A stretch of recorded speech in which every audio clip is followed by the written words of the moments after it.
Muy buenos días a todos, queridos amigos. Gracias por acompañarnos un nuevo día. Y antes de iniciar con la noticia, agradecerles a todas esas personas que nos escuchan desde todas partes de Venezuela, desde Barlovento, Puerto La Cruz, Acarigua, Maracaibo, que nos escriben y nos mandan un gran saludo. Gracias, gracias, porque sin ustedes aquí no seríamos nada. Este es su programa. Y estamos cerquita, muy cerca de los 55,000 suscriptores. Ya saben, antes de seguir con el video, suscríbanse y denle like a este canal para que nos ayuden a seguir creciendo. Hoy vamos a estar hablando de muchas noticias interesantes para seguir analizando lo que ocurre a nivel internacional, regional y nacional para entender lo que ocurre a nuestro alrededor.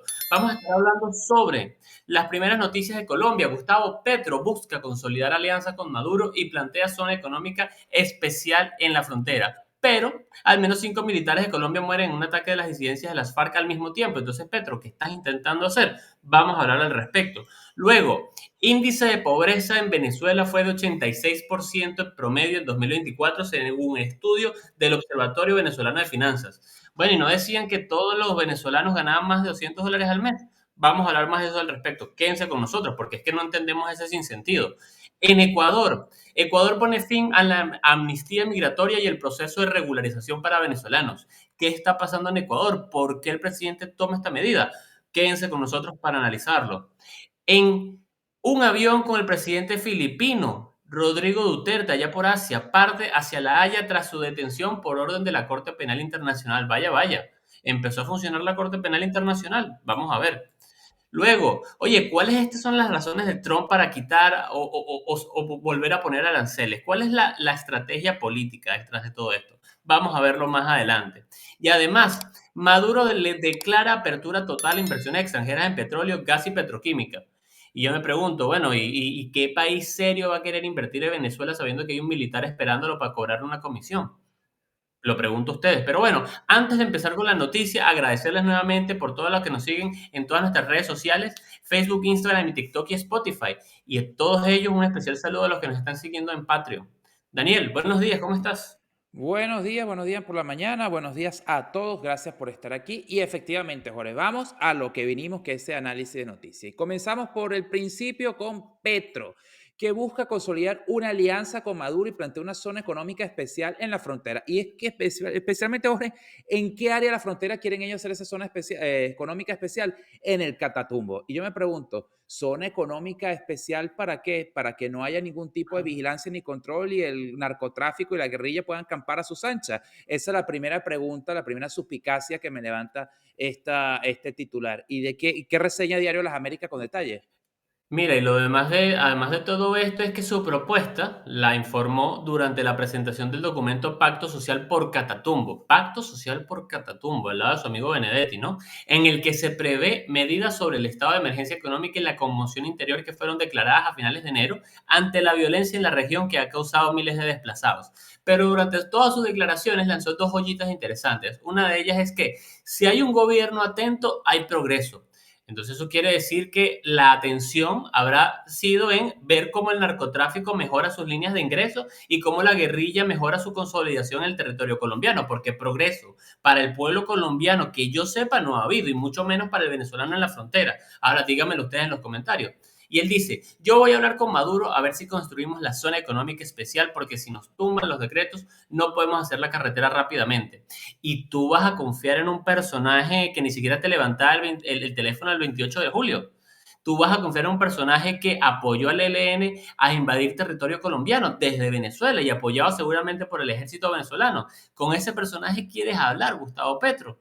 ¿Qué tan desesperado o sin honor, sin amor propio ni amor por tu patria debes tener para hacer este tipo de declaraciones? Y además dice otra cosa, no nos podemos quedar sumidos en medio de la cocaína porque solo vendrá sangre y extranjeros a usar el territorio y a usar la vida de la gente bajo los espejismos de la codicia y el dinero. Bueno, yo creo que hace rato se quedaron bueno, si no pregúntale a tu amigo Benedetti, que bastante que parece amor tiene por ese estupefaciente y por ese aliado con el que quieras hablar, Nicolás Maduro, que toda su fortuna la ha hecho gracias a ese, precisamente el narcotráfico y gracias a que precisamente no has hecho nada, esos extranjeros que tú bien dices, pero bueno, yo no sé si tú también llamas a Maduro extranjero, porque es con nacional tuyo, ha usado tu territorio y todas esas disidencias para enriquecerse. Entonces, ¿cuál es el sinsentido de todas estas declaraciones? ¿Y a qué quiere llegar Gustavo Petro? Yo creo que este tipo lo que está intentando es sobrevivir declaración tras declaración a ver qué pasa en 2026, porque no se entiende más nada.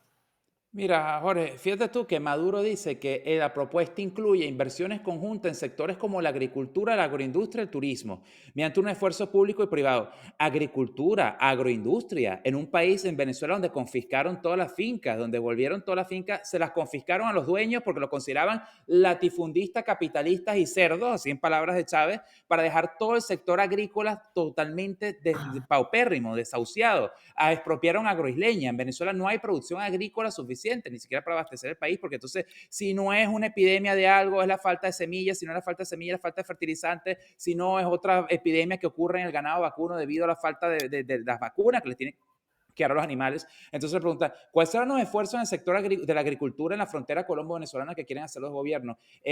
Campos lícitos ¿cómo se llama? De cultivo de la coca. ¿Será eso la única tipo de inversión que quieren hacer allí? Porque, de nuevo, tenemos más de 2.200 kilómetros de frontera con Colombia, de frontera terrestre, que según Maduro dice que eso ha sido patrullado 24/7, todos los días del año tiene una fuerte vigilancia. Le preguntan, ¿en dónde?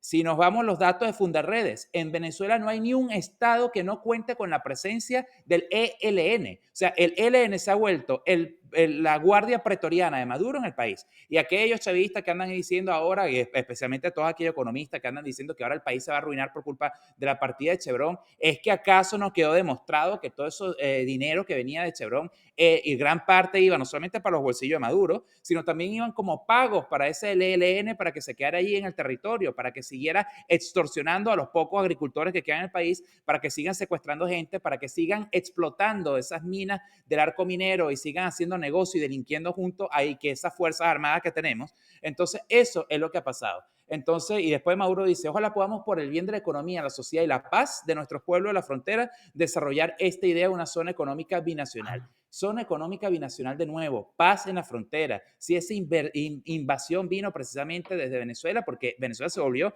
el campo de práctica y reclutamiento del ELN. Entonces, o Petro es completamente enajenado de su realidad, porque de Maduro siempre podemos esperar lo peor. Lo que me sorprende es todavía dentro de la sociedad colombiana, que ha tenido por 60 años ese conflicto interno con la guerrilla, todavía tenga este señor la voluntad de pararse a decir eso y que además está negociando con el máximo promotor de las FARC y del ELN en Colombia. Y ahora vamos a precisamente con eso. Mientras Petro tiene su fantasía de desarrollo económico en el Catatumbo con Maduro, al menos 5 militares de Colombia mueren en un ataque de las disidencias de la FARC. Y es que precisamente este martes resultaron heridos y muertos en un ataque con explosivos por la disidencia de la FARC en Cauca, mientras instalaban estos militares un puente para reemplazar otro que había sido destruido por la guerrilla el 3 de marzo. Estos pobres militares están haciendo una labor social de volver a reconectar esa Claro, zona del y Cauca porque había sido volado el puente por la guerrilla y a los pobres los voló la misma guerrilla. El ministro de la tú Defensa, dices, Pedro Sánchez Suárez, y aquí te ya un segundito, condenó el atentado atribuido a la estructura de Carlos Patiño, mientras el presidente Gustavo Petro había anunciado horas antes de la reconstrucción del puente en el Valle de Micay. O sea, fíjate tú.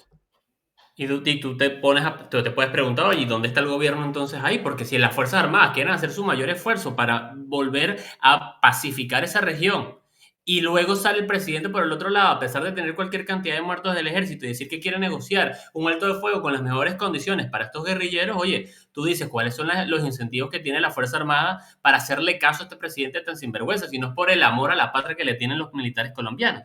Pero bueno, déjelo usted en los comentarios, amigo que nos escucha, amigo colombiano que nos escucha, amigo venezolano que vive en la frontera, cómo se vive esa situación allá donde usted vive, en donde usted reside, en cualquier lado de la frontera. Déjenos en los comentarios. Y hablando precisamente Pero sobre ya va, pobreza, Jorge, hablando... aquí un segundito para cerrar este tema de la guerrilla.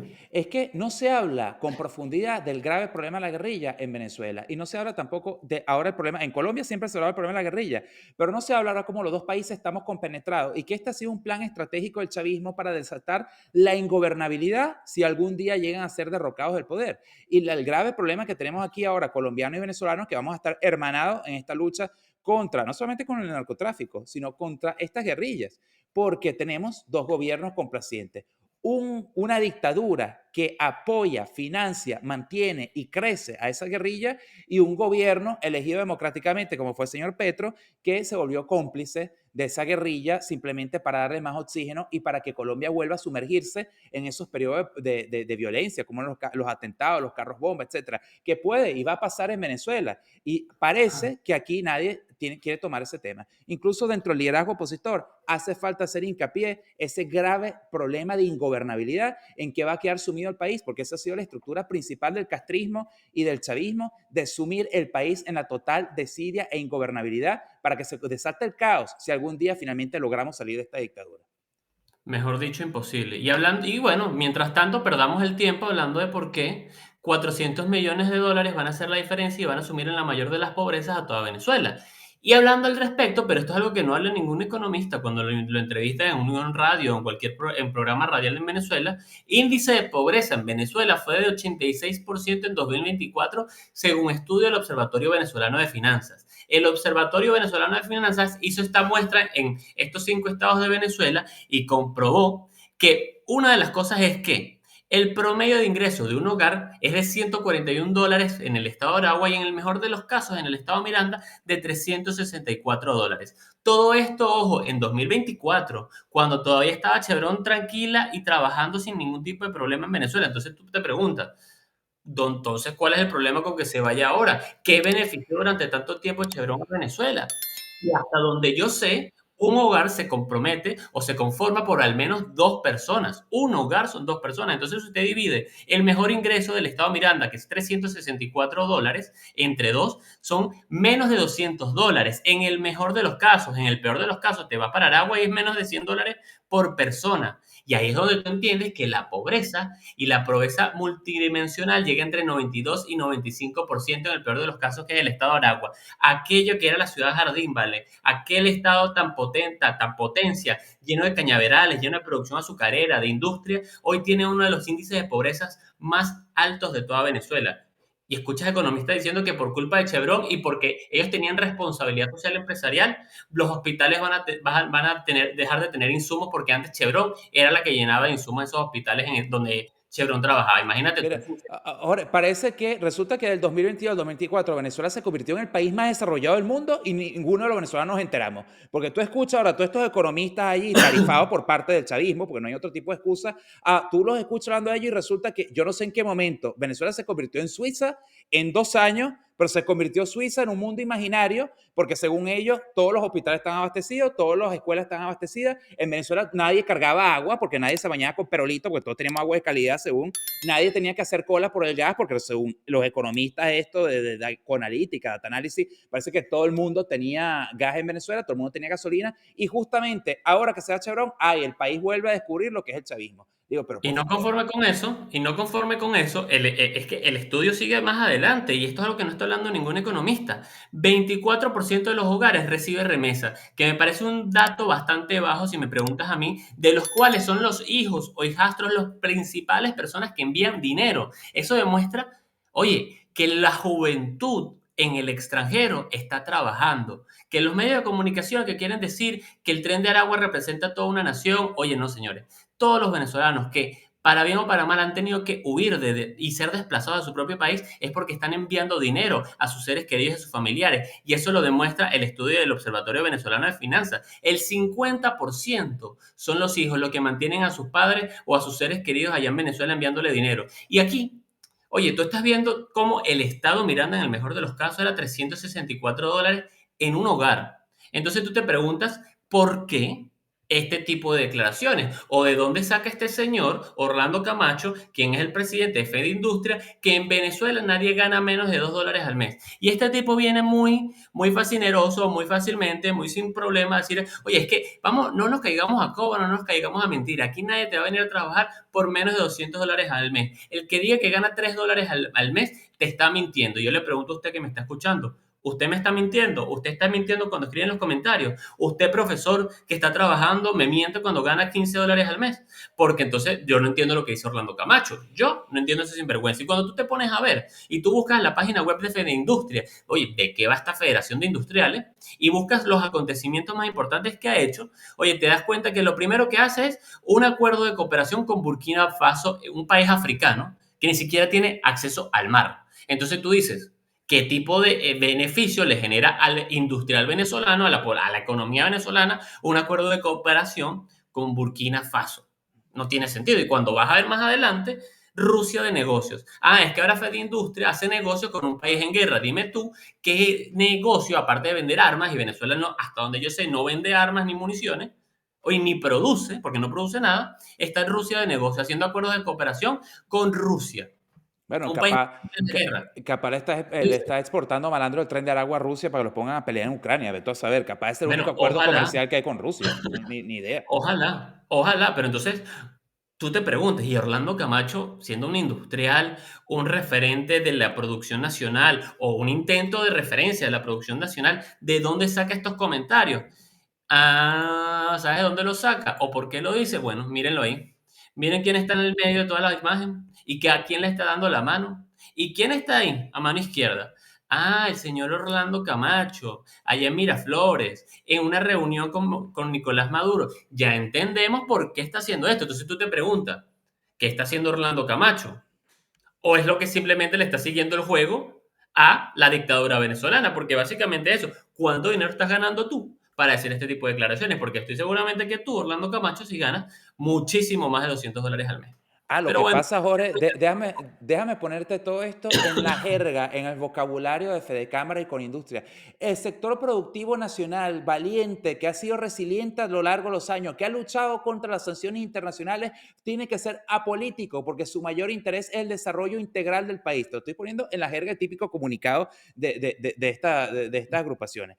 Entonces, yo le recuerdo al señor Camacho es que mire muy bien lo que está pasando ahora con Francisco Convit, el nieto de Jacinto Convit, que a pesar de venir de una familia caraqueña abolengo, se metió a Borichico, lavó bastante plata, hizo un sinfín de negocios de corrupción y ahora con la misma moneda le paga el diablo que el mismo chavismo que hizo negocio con él, y lavaron ingentes cantidades de dólares afuera, ahora lo metieron preso por la pelea de pádel, aquella famosa que se viralizó, pero resulta que en esa pelea de pádel entre Borichico salió todo un entramado de corrupción donde están involucrados toda la familia cercana de Maduro, toda la familia cercana de Cilia Flores y todos los apellidos de abolengos caraqueños. Entonces uno dice, bueno, señor Camacho, cuidado, porque así como hoy le están dando a usted de comer, mañana le pueden montar un caso, un expediente de corrupción, sale por ahí el fiscal tiktokero, poeta frustrado, entrenador de gimnasio, a decir que usted no sé cuánta plata robó y lo van a meter preso. Y del EDICODE nadie lo va a sacar, porque esta dictadura ni lo paga van a con sacar ni lo ingratitud. van a extrañar. Ni lo Ni van lo a van a extrañar. Así extrañar. Y entonces pregúntaselo a Francisco Conví, que está ahí preso en el helicoide, cuando según él era intocable.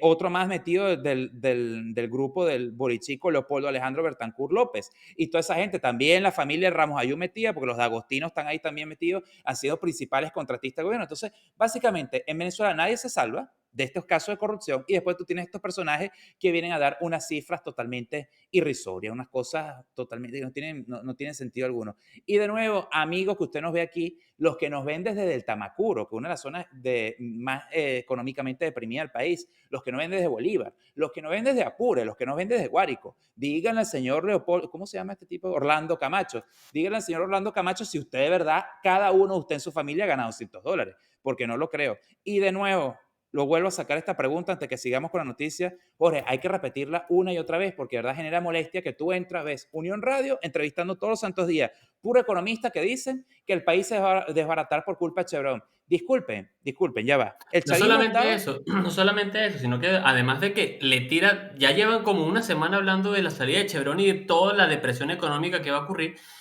le tiran también a Donald Trump, que es el único que mal que bien está queriendo sacar y quitarle toda la financiación a la dictadura. Entonces ahora también esa intelectualidad que tú pensabas que es oposición, tirándole. Entonces tú dices, ¿con qué incentivos va a venir alguien a ayudarnos cuando nos están intentando ayudar y a lo interno lo que se va a criticar? Por favor. No, es que te digo, yo no sé en qué momento, o sea, de verdad, ciudadanos a pie, yo sé que no, porque las personas que ven este programa siempre dejan en los comentarios que efectivamente este Chevron o no este Chevron no cambia para nada la vida de los venezolanos de a pie, oprimidos y empobrecidos por esta dictadura, punto. Los hospitales ya en total abandono, el chavismo en 25 años no construyó ni un hospital, los hospitales que existen son todos los que hicieron Adeco, Copellano y Pérez Jiménez. Las carreteras son las mismas que quedaron Adecos, Copellano y Pérez Jiménez. Las viviendas, bueno, las viviendas, la misión vivienda, y ustedes saben que se caen a pedazos ellas solas. Entonces, ¿a dónde vamos? Un país donde no hay gasolina, donde no hay gas, donde los hospitales están abandonados, donde Profesores llevan años, llevan décadas cobrando miseria, donde absolutamente la calidad de vida de los venezolanos se ha visto vulnerada y todavía está ese grupo de pseudointelectuales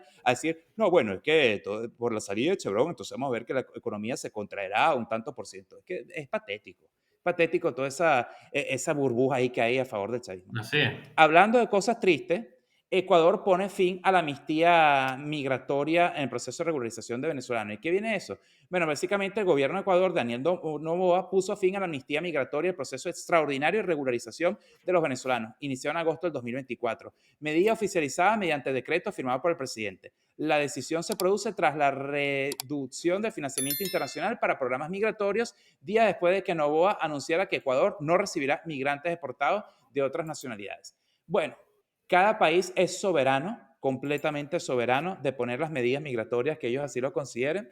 Así que yo no voy a criticar al presidente Noboa por imponer esto. Yo lo Sí, único que me pregunto, porque esta medida también viene después de que el gobierno, o la dictadura, mejor dicho, yo no sé por qué uno le dice gobierno a esa dictadura, Nicolás Maduro, la dictadura también dijo que no va a aceptar más vuelos, no va a aceptar más vuelos de repatriación de venezolanos. Entonces, claro, de Daniel Noboa dirá, bueno, pero si su propio país no los quiere aceptar, porque yo tengo que aceptar con nacionales por más solidaridad que tenga que haber en nuestra región, cuando tengo muchísimos ecuatorianos que también tengo que recibir, cuando tengo lamentablemente un tema de seguridad interna y de ingobernabilidad por la cantidad de terroristas y delincuentes que hay en las calles, porque tengo que seguir aceptando a más personas. Y como tú bien dices, todo país es soberano de decidir qué hacer y a quién aceptar y a quién rechazar. Pero la pregunta es, ¿qué hay detrás de esta decisión? ¿Por qué lo hace? ¿qué hay detrás? ¿Por qué lo hace? Y la otra pregunta es, porque esta es un efecto dominó que hemos visto que se está repitiendo en cada uno de los países de la región. México también está cada vez agilizando el proceso de expulsión de los venezolanos, Panamá también, Chile también, Perú y así sucesivamente. Colombia también está poniendo restricciones cada vez más. Entonces la pregunta es, muy bien que cada país se proteja, la pregunta es, regionalmente, ¿cómo vamos a abordar la dictadura de Maduro y la dictadura de Daniel Ortega en Nicaragua? Y Cuba, por supuesto, pero estas dos principales que están arrojando grandes cantidades de migrantes por doquier. ¿Cuál es la respuesta regional? Porque pueden cerrar la frontera, pero eso no va a limitar la migración ilegal, mucho menos porque estamos hablando de una crisis humanitaria sin precedentes. Entonces la pregunta es, ¿cuál va a ser la respuesta regional y cuál va a ser la discusión que va a tener nuestro liderazgo opositor para lograr un consenso regional y un verdadero bloque que finalmente haga la presión Claro, necesaria para salir a la porque dictadura? Porque a punta de cerrar fronteras y quejarse no se resuelve nada. Entonces la pregunta es para nuestro liderazgo opositor. Sí, ya sabemos que María Corina se reunió con el hijo de Trump en el podcast y todo bien. Ya sé que van a salir con la excusa de que, bueno, la excusa no, el cuento de que existe una estrategia. Ok, puede estar la estrategia andando. Yo lo que espero es que en esa estrategia andando esté esta discusión sobre la mesa. Porque efectivamente, hasta ojalá. que no lleguemos al palazo cochinero, al batacazo que saque a Maduro el poder, esta situación no se va a revertir. Para nada. Y porque no solamente, como tú bien has dicho, no solamente Venezuela, pero estoy viendo que nos estamos quedando corto de tiempo, vamos con la noticia de Nicaragua, porque es que Nicaragua también tiene el mismo problema, y es que en Nicaragua también hay un problema migratorio, un problema que tienen, no somos de aquí ni de allá, dicen los nicaragüenses expulsados, el drama de los nicas al borde de la deportación. ¿Y de qué va esta nota, Daniel? Porque tú la has traído bastante detalladamente. Bueno, lo mismo, el drama migratorio que están viendo los nicaragüenses en Estados Unidos, que también van a ser deportados. El problema está en que en Nicaragua, cada vez que alguien emigra, ellos sí tienen un control de que el que se va lo consideran enemigo de la patria, así que si vuelve al país, es sujeto a todo tipo de vejaciones, persecución, tortura por parte del régimen. Y el problema que va a pasar con estos nicas es que precisamente al volver a Nicaragua serán sujetos de persecución por parte del régimen, humillaciones, maltrato y todo lo que hacen los regímenes de estos diablos, como puede ser Rosario Murillo y Daniel Ortega. Y de nuevo vuelvo al mismo el tópico sobre la mesa. Cada país es soberano de poner las políticas migratorias que así considere exactamente, pero el problema está cuál va a ser el bloque unitario a nivel regional para revertir esta situación, porque ahora vimos que hasta la OEA, el nuevo secretario general de la OEA, Randín, dijo que Nicaragua no va a ser una prioridad de la OEA porque ya no es miembro. Ah, pero la migración nicaragüense que sí afecta a Centroamérica y los Estados Unidos, eso sí tiene que ser un tópico. Y no he visto que ni no hay ningún tópico de eso en las asambleas de la OEA sobre este tema. Oye, Simplemente diste en el clavo. eh, Digo, ¿por qué la OEA no está hablando del tema? cerrando aquí, porque sí, estamos sobre tiempo, pero ya esto. Miren, señores, Maduro y el CENIAT evalúan contra la evasión fiscal del impuesto sobre la renta para la recaudación se dispare por las nubes. Lo mismo que el cuento de Chevron, ¿no? En el 2024, el CENIAT recaudó 12.000 millones de dólares. 12.000 millones de dólares fue casi lo mismo o más de lo que ingresó por Chevron durante todo el año de explotación petrolera de Chevron. Entonces mi pregunta es, ¿y esos 12.000 millones de dólares, apologistas del Estado, economistas que están allí, a dónde fue a parar ese ingreso fiscal? Porque en el presupuesto nacional no lo vimos, en el presupuesto de la nación no hemos visto reflejado eso. Porque esos 12.000 millones de dólares, que seguramente no fueron ni para pagar pensiones, ni han sido destinados a mejorar la infraestructura pública, ¿a dónde fue para esos reales? Ustedes culpan el ingreso de Chevron, pero ¿y qué pasa con todo lo que recauda el CENIA? Y ahora aquí hablando, que ellos siempre dicen que quieren promulgar, y Fede Cámara y con Industria, que son los principales en quejarse de los impuestos del Estado. Saben muy bien que Maduro ahora va con todo, con su persecución fiscal contra todo el mundo. En un país decente la gente paga impuestos. Lo que pasa es que en un país decente la gente paga impuestos y ve los impuestos traducidos en obras públicas. En Venezuela uno paga impuestos y lo ve que se pierden en la Ah, corrupción. Entonces la entonces ahí pregunta es, tú le puedes preguntar a Orlando Camacho, bueno, Orlando Camacho, sabes que viene esto, ¿no? Que el CNE se va a poner más duro y todos tus asociados lo saben. ¿O es que por ser asociados de Fedindustria ustedes están exentos de pagar impuestos en Venezuela? Porque entonces, ¿cuál es la responsabilidad social que tiene la empresa venezolana, el empresariado venezolano que tú representas con toda la sociedad? Porque bastante que le están tirando a Chevron de que por su responsabilidad social empresarial los hospitales van a quedar en el mayor de los abandonos, como si no hubiese, al parecer, empresas en Venezuela y no hubiese un gobierno, como dice Nicolás Maduro, apoyando al pueblo venezolano. ¿Cuál es el problema con que Chevron se vaya de Venezuela?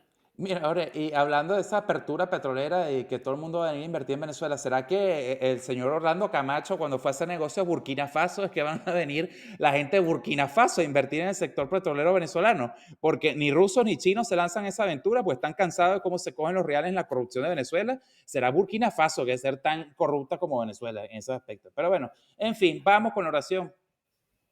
Mira, vamos con la oración porque hoy seguimos siempre y finalizamos hablando siempre con esa persona que está allá arriba y todo lo ve, todo lo ve.